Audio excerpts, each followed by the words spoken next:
നിങ്ങൾക്ക് ഈ കഥ ഇഷ്ടപ്പെടുകയാണെങ്കിൽ ചാനൽ സബ്സ്ക്രൈബ് ചെയ്ത് കാണണേ. ലൈക്ക് ചെയ്യാനും മറക്കണ്ട. അമ്മുവിന് വല്ലാതെ ടെൻഷൻ തോന്നി. അവൾ എഴുന്നേറ്റ് ഹരിയുടെ അടുത്തേക്ക് ചെന്ന് ഹരിയോട് പറഞ്ഞു, ശരിക്കും സോറി. എന്നോടുള്ള ദേഷ്യത്തിന് ആ വീഡിയോ ഏട്ടനെയോ അച്ഛനെയോ കാണിക്കരുത്. ഞാനിവിടെ ജോലി ചെയ്യാനാണ് വരുന്നത്. അത് ചെയ്യുന്നു പോകുന്നു. അല്ലാതെ മറ്റൊന്നും ഞാൻ ശ്രദ്ധിക്കുന്നില്ല. ജോലി ചെയ്യുന്ന സ്ഥാപനത്തിനോടും അതിൻ്റെ നടത്തിപ്പുകാരോടും കുറച്ച് ആത്മാർത്ഥത ഉണ്ടായിരുന്നു. അതുകൊണ്ട് ബോസിൻ്റെ മകൾ തെറ്റായൊരു ബന്ധത്തിൽ ചെന്ന് ചാടരുതെന്ന് തോന്നിയിരുന്നു. എന്നാൽ അതിൻ്റെ ഒന്നും ആവശ്യമില്ല. വാങ്ങിക്കുന്ന സാലറിക്ക് ചെയ്യുന്ന ജോലിയോട് മാത്രം ആത്മാർത്ഥത മതിയെന്ന് എനിക്കിപ്പോൾ മനസ്സിലായി. നീ നിൻ്റെ ഇഷ്ടം പോലെ ചെയ്തോ, എനിക്കൊന്നുമില്ല, ഹരി പറഞ്ഞു. പിന്നീട് ഹരി അവളെ മൈൻഡ് ചെയ്യാതെ അവൻ്റെ വർക്കുകൾ ചെയ്തുകൊണ്ടിരുന്നു. വീടിൻ്റെ പ്ലാനും ഫർണിച്ചർ ഷോപ്പിനുള്ള പ്ലാനും അവൻ കൃത്യമായി തന്നെ ചെയ്തു കൊടുത്തു. സൈറ്റിൽ പോകുമ്പോൾ അമ്മുവിനെ കൊണ്ടുപോയില്ല. അവൾക്കവിടെ വല്ലാതെ ബോറടിയായി തോന്നി. ഹരിയോട് ചോദിച്ചു വാങ്ങി ജോലികൾ ചെയ്യാൻ തുടങ്ങി. കുറച്ച് ദിവസങ്ങൾക്ക് ശേഷം ഒരു ദിവസം നരേന്ദ്രൻ രാജശേഖരനെ വിളിച്ച് കിരൺ നാട്ടിലേക്ക് പോന്നിട്ടുണ്ടെന്ന് അറിയിച്ചു. അതറിഞ്ഞ് രാജശേഖരൻ അരുണിനെ അയാളുടെ ക്യാബിനിലേക്ക് വിളിച്ചു.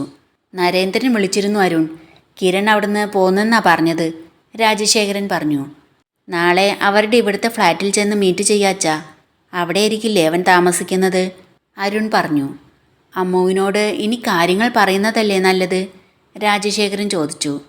വരട്ടെ അച്ഛാ, ഒരു സർപ്രൈസായി കിരൺ തന്നെ പറയട്ടെ, അരുൺ പറഞ്ഞു.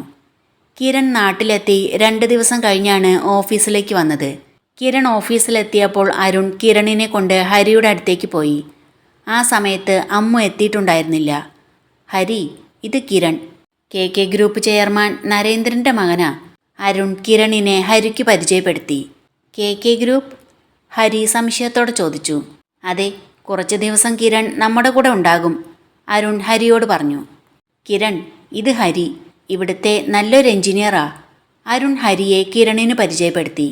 കിരൺ ഹായ് പറഞ്ഞ് ഹരിക്ക് നേരെ കൈനീട്ടി. ഹരി അപ്പോൾ ഹായ് പറഞ്ഞ് ഷെയ്ക്കൻഡ് കൊടുത്തു. ഹരി, അമ്മു എത്തിയില്ലേ, അരുൺ ചോദിച്ചു. ഇല്ല, എത്തുന്നതേ ഉള്ളൂ, ഹരി പറഞ്ഞു. അവളോട് 9 മണിക്ക് ഓഫീസിലെത്തണമെന്ന് പറഞ്ഞിട്ടുള്ളതല്ലേ, ഇപ്പോഴും ലേറ്റായാണോ വരുന്നത്, അരുൺ ചോദിച്ചു. കുറച്ച് ലേറ്റാകാറുണ്ട്, ഹരി പറഞ്ഞു. ഓ, അരുണേട്ടൻ ടൈമിങ്ങിൻ്റെ കാര്യത്തിൽ അനിയത്തിയോടും വിട്ടുവീഴ്ചയ്ക്ക് തയ്യാറല്ലേ, കിരൺ ചോദിച്ചു. ഓഫീസ് ടൈം വച്ചിരിക്കുന്നത് തോന്നുമ്പോൾ കയറി വരാനല്ലല്ലോ, അത് അനിയത്തി ആയാലും അങ്ങനെ തന്നെ വേണ്ടേ, അരുൺ പറഞ്ഞു. ഹരി, ഞാൻ ചെല്ലട്ടെ.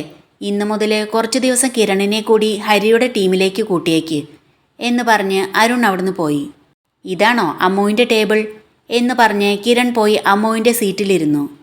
അത് അമ്മു വന്നാൽ കൊടുക്കേണ്ടി വരും. കിരണിന് മറ്റൊരു സീറ്റ് അറേഞ്ച് ചെയ്യാം, ഹരി പറഞ്ഞു. വേണ്ട ഹരി, ഒരു ചെയർ ഇവിടെ ഇട്ടാൽ മതി. ഞങ്ങൾ ഒരു ടേബിളിൽ അഡ്ജസ്റ്റ് ചെയ്തോളാം, കിരൺ പറഞ്ഞു. അപ്പോഴാണ് അമ്മു അവിടേക്ക് കയറി വന്നത്. അമ്മുവിനെ കണ്ടതും കിരൺ ചെയറിൽ നിന്ന് എഴുന്നേറ്റ് അവളുടെ അടുത്തേക്ക് ചെന്ന് ഹായ് അമ്മു എന്ന് പറഞ്ഞ് അവളുടെ തോളിൽ പിടിച്ച് വട്ടം കറക്കി. അമ്മു അവൻ്റെ കൈ തോളിൽ നിന്നെടുത്തു മാറ്റി പറഞ്ഞു. വിട്, ആരാ നീ?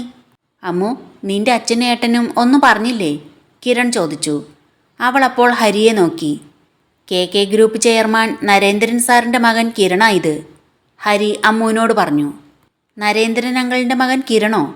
കിരണേട്ടൻ എന്താ ഇവിടെ, അമ്മു ചോദിച്ചു. കുറച്ച് ദിവസം കിരൺ നമ്മുടെ കൂടെ ഉണ്ടാകുമെന്നാ അരുൺ സാർ പറഞ്ഞത്, ഹരി പറഞ്ഞു.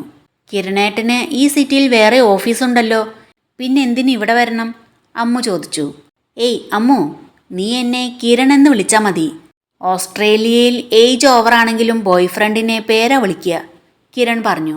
ശരി കിരൺ, എന്തിനാ ഞങ്ങളുടെ ഓഫീസിൽ വന്നത്, അമ്മു ചോദിച്ചു. അമ്മുവിൻ്റെ അച്ഛനും ഏട്ടനും കാര്യങ്ങളൊന്നും അമ്മുവിനോട് പറഞ്ഞിട്ടില്ലെന്ന് തോന്നുന്നു. ആക്ച്വലി ഇന്ന് നമ്മളുടെ ഒഫീഷ്യൽ പെണ്ണുകാണൽ കൂടിയാണ്. അത് കേട്ടതും അമ്മു ഒന്ന് ഞെട്ടി. ഞാൻ മുമ്പ് അമ്മുവിൻ്റെ ഫോട്ടോ കണ്ടിരുന്നു. അന്ന് എനിക്കിഷ്ടമായി എന്ന് പറഞ്ഞതാ. നേരിൽ കാണാൻ അമ്മു കൂടുതൽ സുന്ദരിയാണ്. ലുക്കിംഗ് സോ ബ്യൂട്ടിഫുൾ, കിരൺ പറഞ്ഞു. അവൾ ഞെട്ടൽ വിട്ട് ഹരിയുടെ മുഖത്തേക്ക് നോക്കി. അവൻ ഒരു ചെറു പുഞ്ചിരിയോടെ നിൽക്കുകയായിരുന്നു.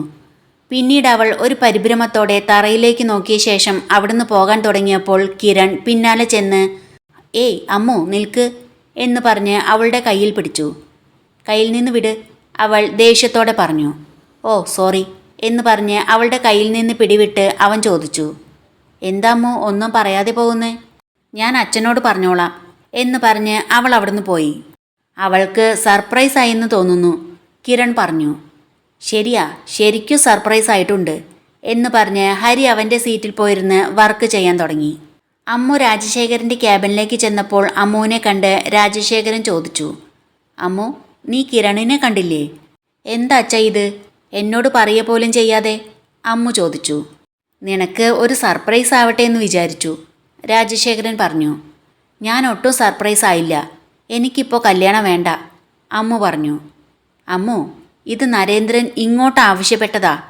എത്ര വലിയ ബിസിനസ് ഗ്രൂപ്പിൻ്റെ ഉടമയുടെ മകനാ കിരൺ, ഇത് എങ്ങനെ വിട്ടുകളയുക? രാജശേഖരൻ ചോദിച്ചു. അച്ഛാ, എനിക്കൊരു ബിസിനസ്സുകാരനും വേണ്ട, ഒരു സാധാരണക്കാരൻ മതി അച്ഛാ, അമ്മു യാചിക്കും പോലെ പറഞ്ഞു. സാധാരണക്കാരനോ? നിനക്കെന്താ ഭ്രാന്തുണ്ടോ? കിരണിനെ പോലെ കോടീശ്വരനായ ഒരാളെ കല്യാണം കഴിക്കണമെന്നാ പെൺകുട്ടികൾ വിചാരിക്കുക. നിനക്ക് സാധാരണക്കാരൻ മതിയെന്നോ? നടക്കില്ല അമ്മു, ഞങ്ങൾ തീരുമാനിച്ചു കഴിഞ്ഞതാ, രാജശേഖരൻ പറഞ്ഞു. അച്ഛാ, എനിക്ക് കിരണിനെ ഇഷ്ടമായില്ല, അമ്മു പറഞ്ഞു. ആദ്യ കാഴ്ചയിൽ തന്നെ അങ്ങനെ ഇഷ്ടപ്പെട്ടോളണമെന്നില്ല. കിരൺ കുറച്ച് ദിവസം ഇവിടെ ഉണ്ടാകും. രണ്ടാളും തമ്മിൽ പരസ്പരം നന്നായി മനസ്സിലാക്കിയ ശേഷമേ വിവാഹം നടത്തൂ, രാജശേഖരൻ പറഞ്ഞു. അച്ഛ, എനിക്ക് ഈ നാട്ടിൽ തന്നെ ഉള്ള ഒരാൾ മതി, അമ്മു പറഞ്ഞു. നരേന്ദ്രൻ കിരണിനെ നമ്മളുടെ നാട്ടിലെ ശീലങ്ങൾ തന്നെയാണ് പഠിപ്പിച്ചിരിക്കുന്നത്.